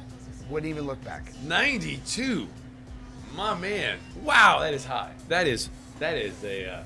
It's good. That is an elite score. I mean, like, we don't just throw it on 92s over here. Okay, so I like to give a narrative with my cigars, because for me, a review is supposed to give the listener a gauge of, to me, the experience of smoking the cigars, not just the cigar itself. I don't really divorce the cigar from the experience of smoking it. And so I try to make my reviews more focused on the description rather than just the number on the end. I hope the number on the end is reflective of the experience that I've had with it. I would describe this cigar as the quintessential Maduro, because it's not trying to do too much. It doesn't have a lot of, like, if you go smoke a Liga, you know, they do some rather cool things with the Maduro style. They bring in more pepper notes. They bring in different spice notes, and they'll have like cardamom come in. And I don't think this tries any of that. This is very just essential, nuts and bolts, no frills Maduro. It's flawlessly executed. I thought my ash held very well. I thought the burn was good. I thought the smoke production was great. I thought the wrapper was attractive. It had a nice little sheen. It didn't have, you know, the gloss that I would really want to see, but I mean, few cigars have that. I thought that the flavor surprised me in the final third. I thought that the first third, it was like, okay, this is good, but I smoke a lot of Maduros, and I'm very picky about what I like in my Maduros, and so it honestly did not show me a ton in the first third, because I was like, yeah, I've been there, done that, it's well done, it's good. Are you going to show me something special? That special finally made its appearance in the final third, where the that leather charred hay flavor really picked up a lot. And so the grape was almost like the garnish to the flavor, and I really liked the retrohale of that final third. It was the leather. You know, I'm a big leather guy in the Maduros. I love the leather notes, and to me, the leather really made its appearance in that final third. But the first two thirds, it was more the grape, raisin, and the that oaky hay flavor. And I actually was going to give this an 83 until I got to that final third. But the final third has really impressed me. So I'm going to give this an 86. We're way off. So we're a little bit off, but We're like a little bit off. It's definitely, like, I can't really say anything bad about it, but for me to be in that highest echelon of the 90s, you got to show me something special. And this to me is like a calculus exam, meticulously filled out. Every answer is correct. All the steps are shown, but it's just a calculus test. What did Cigar Aficionado give this? I'm not sure what CA gave this. I really don't know. We could look and put that in the description. Yeah, I'll put it in the description when we're done, but I don't know. So that's our takes on it. Mr. Moss, why don't you tell us what you're getting? Well, I thoroughly enjoyed this one. I liked how it started out kind of like light and like fruity. Like, not fruity, it's the wrong way to put it, but like started out on the lighter side. It was like a polite introduction, Yeah. and then it turned into something else. And it was, I don't know what the right way to put it is. It was a polite introduction, and then it turned into like a full-bodied, like earthy, oaky cigar, where like I felt like I was really smoking a cigar. But it was nice that it was a little lighter on the front side, and it kind of slow walked you into it. I enjoyed it. I would say this is one of my favorite cigars I've ever smoked. Just because it was nice. It was kind of not too much of anything, which is sometimes nice. It wasn't like I lit it up and I felt like I was at the back end of a cigar, and it had a nice flavor change through it. I enjoyed it, man. If I had to say in my life, I would say it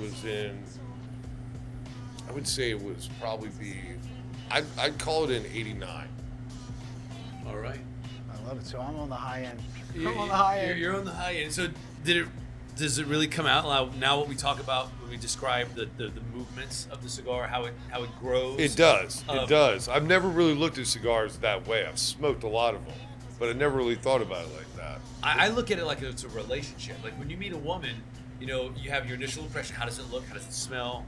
You take the drop, you do the taste. But that opening, you know, half an inch to an inch of the cigar, it's like the getting to know you phase. Right. It's That's how I felt like there was a getting to know you phase of this cigar. Yes.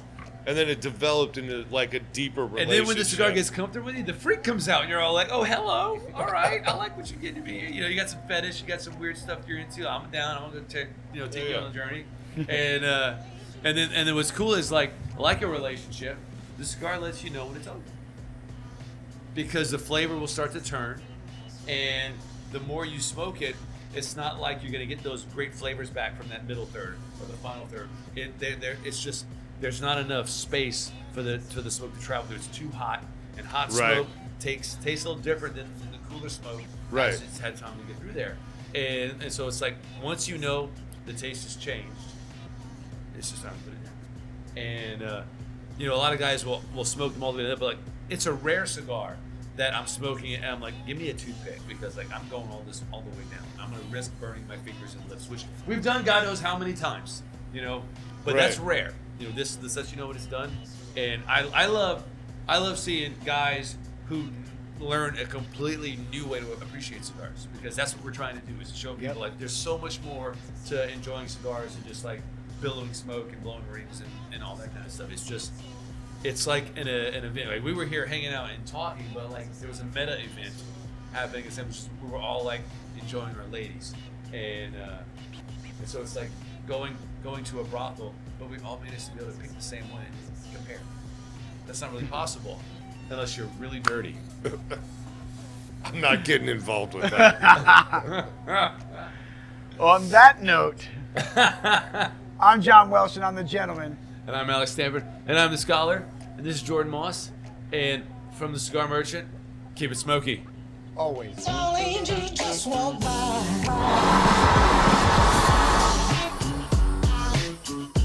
Yeah, 'cause aside from my soul,